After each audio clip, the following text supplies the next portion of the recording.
ইবলিশ শয়তানকে দেখা যায় না, কিন্তু তার যে কর্মপ্রক্রিয়া সেটি অনুভব করা যায়। তাইলে সেই ইবলিশ শয়তান কিন্তু দুইটা অন্যায় করার কারণে তিনি আপনার ভেস্ত থেকে বিতাড়িত হয়েছে, ফেরেশতার নাম থেকে আপনার নাম কাটা গেছে এবং ইবলিশ শয়তান হয়েছে। একটা হলো যে তার দাম্ভিকতা, আর একটা হলো যে তার হলো যে আপনার মেনে না নেওয়া হিংসা, যেটাকে আমরা বলি, বা আদমদের মেনে না নেওয়া। তাহলে আমরা মানুষ হিসেবে, সৃষ্টির শ্রেষ্ঠ প্রাণী হিসেবে আমরা শয়তানকেও ছাড়িয়ে যাই মাঝে মাঝে। মোহাম্মদ আলী আশরাফ, মাসুক ভাই যেটি বললেন যে আওয়ামী লীগ নিষ্ঠুর পরিহাস করছে খালেদা জিয়ার অসুস্থতা নিয়ে, বা তাদেরই বা করণীয় কি, তারা এই কর্মসূচি দিয়েছে। ধন্যবাদ আপনাকে, ধন্যবাদ এসএ টেলিভিশন, তার দর্শক, কলাকৌশলী এবং যারা এই অনুষ্ঠানটি দেখছেন, দর্শক শ্রোতা, আমার সহোদয় আলোচক। অবশ্যই আওয়ামী লীগ নিষ্ঠুর পরিহাসের অবতারণার সৃষ্টি করেছে। মাসুক ভাই যথার্থই বলেছেন। যদি তাই হয় তাইলে খালেদা জিয়া একজন দণ্ডপ্রাপ্ত আসামি হওয়া সত্ত্বেও আপনার এই গুলশনের আপনার হলো যে ৭৯ নম্বরের ১ নম্বর বাসায় থাকতে পারতেন না, তিনি জেলে থাকতেন। এখন আপনার আইন যদি বলেন আপনি সকলের জন্য সমান, তাহলে আপনার খালেদা জিয়া জন্যেও যা, আপনার আমার জন্যেও তা। এখন টাকা ২ কোটির জন্যেও যা, ২ লাখের জন্যেও তা, বা ২০০ কোটি টাকার জন্যেও তা। আর মাসুক বইকে আমি স্মরণ করিয়ে দিতে চাই, এটি আপনার আওয়ামী লীগের মামলা না। আওয়ামী লীগকে আপনার উচ্ছেদ যেমন এরাও করতে চেয়েছে, তেমনি পর্দার অন্তরালের দেশি বিদেশি চক্রান্তকারীরাও করতে চেয়েছে। আবার সেনা সমর্থিত তত্ত্বাবধায়ক ভূতেরা এসেও শেখ হাসিনাকেই মাইনাস করে বাংলাদেশে আরেকটি প্রেতাত্মা, এই পর্দার অন্তরালের যে শক্তি, যারা আজকে দুর্নীতির বীজ বপন করেছে, সেই সাময়িক শাসনেরাও করতে চাইছে। সেই মামলায় আজকে খালেদা জিয়া ভুক্তভোগী।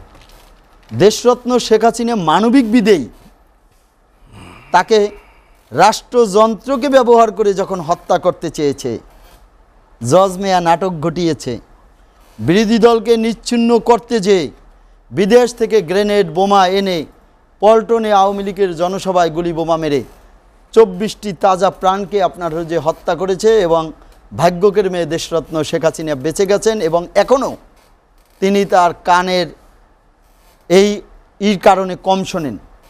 তারপরে আমরা দেখেছি আপনার কিভাবে আওয়ামী লীগ নেতাদের দিবালোকে প্রকাশ্যে জনসভায় গুলি করে হত্যা করা হয়। এই ঢাকার টঙ্গীতে আপনার শাহাবুদ্দিন কলেজে আপনার কিভাবে আপনার হলো যে আহসানুল্লাহ মাস্টারকে দিবালোকে জনসভায় গুলি করে হত্যা করা হইল। কিভাবে আপনি বালু হত্যার কথা অবশ্যই মনে আছে। আপনার আহসানুল্লাহ, কিবরিয়া, মমতাজ, অসংখ্য অমানবিক যে একটি রাষ্ট্র, সেটি বিএনপি জন্ম দিয়েছে। আজকে আপনি দেখেন ইবলিশ শয়তানকে দেখা যায় না, কিন্তু তার যে কর্মপ্রক্রিয়া সেটি অনুভব করা যায়। তাইলে সেই ইবলিশ শয়তান কিন্তু দুইটা অন্যায় করার কারণে তিনি আপনার ভেস্ত থেকে বিতাড়িত হয়েছে, ফেরেশতার নাম থেকে আপনার নাম কাটা গেছে এবং ইবলিশ শয়তান হয়েছে। একটা হলো যে তার দাম্ভিকতা, আর একটা হলো যে তার হলো যে আপনার মেনে না নেওয়া হিংসা, যেটাকে আমরা বলি, বা আদমদের মেনে না নেওয়া। তাহলে আমরা মানুষ হিসেবে, সৃষ্টির শ্রেষ্ঠ প্রাণী হিসেবে আমরা শয়তানকেও ছাড়িয়ে যাই মাঝে মাঝে। আজকে এই আপনার বঙ্গবন্ধুকে ৭৫ হত্যার মধ্য দিয়ে কারা বাংলাদেশকে আপনার হলো যে রাজাকারের পুনর্বাসন করেছিল, কারা আপনার হলো যে ৭৭ সালের ২২শে এপ্রিল অবৈধ সাংবিধান কর্তন করে পরিবর্তন করে একটি রাষ্ট্রযন্ত্রকে চর দখলের মতো একটি কাঠামো তৈরি করেছিল, কারা আপনার ৭৭ সালের মে মাসের ভোটের নামে একটি তামাশার ভোট, হানা ভোট সৃষ্টি করেছিল, কারা আপনার ১৯৭৭ সালের মে মাসে খুনিদের পদোন্নতি দিয়ে দেশে বিদেশে চাকরিতে পুনর্বহাল করেছিল, কারা ১৯৭৮ সালে ৫ই এপ্রিল নাগরিকত্ব আইন সংশোধন করে ঘাতক দালাল যারা দেশ স্বাধীনতা বিরোধী চক্রান্তকারী তাদেরকে এদেশে এনে নাগরিকত্ব দিয়েছিল, কারা ১৯৭৮ সালের ৩ই জুন অবৈধভাবে সেনাপ্রধান রাষ্ট্রপ্রধান হয়েছিল ভোট ডাকাতির মাধ্যমে, ৭৮ সালের ১লা সেপ্টেম্বর রাজাকারদের নিয়ে অবৈধ প্রক্রিয়ায় দলছুট নেতাদের নিয়ে কিভাবে একটি দল করেছিল, ৭৯ সালের ৫ই এপ্রিল খুনিদের বাঁচাতে সংবিধানকে কাটা চিড়া করে ইন্ডিপেন্ডেন্ট আইন করেছিল। সেই খালেদা জিয়া একজন বলেছিল রাজনীতিবিদদের জন্য আমি রাজনীতি দুর্বিষহ করে তুলব, আর আরেকজন বলেছিল শিশু আর পাগল ছাড়া কেউ নিরপেক্ষ নাই।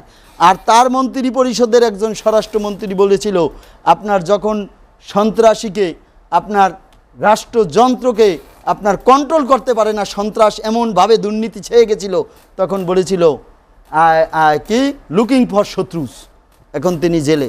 তাইলে এই বাবুর, হারিস চৌধুরী, লুৎফুজ্জামান বাবুর, সালাম এদের কাদের সৃষ্টি করেছিল?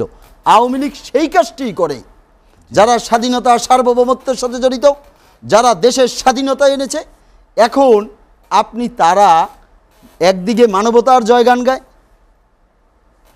প্রধানমন্ত্রীকে হত্যা করতে চেয়েছে, আর প্রধানমন্ত্রী তার নিজস্ব ক্ষমতা বলে জেল থেকে বাসায় রেখেছে। এখন তারা যদি বলে যে আওয়ামী লীগ নিষ্ঠুর পরিহাসের জন্ম দিয়েছে, আওয়ামী লীগ মিথ্যে মামলা দিয়েছে, আওয়ামী লীগ কোনো মামলা দেয়নি, আইনের গতিতে চলবে, সেই কাজটি দেশরত্ন শেখ হাসিনা আপনার সুষ্ঠুভাবে করেছে, যেটি অন্য দেশেও সেটি আপনার বাংলাদেশে মোহাম্মদ আলী আশরাফ, তিনি আমি আপনার কাছে আবার আসবো।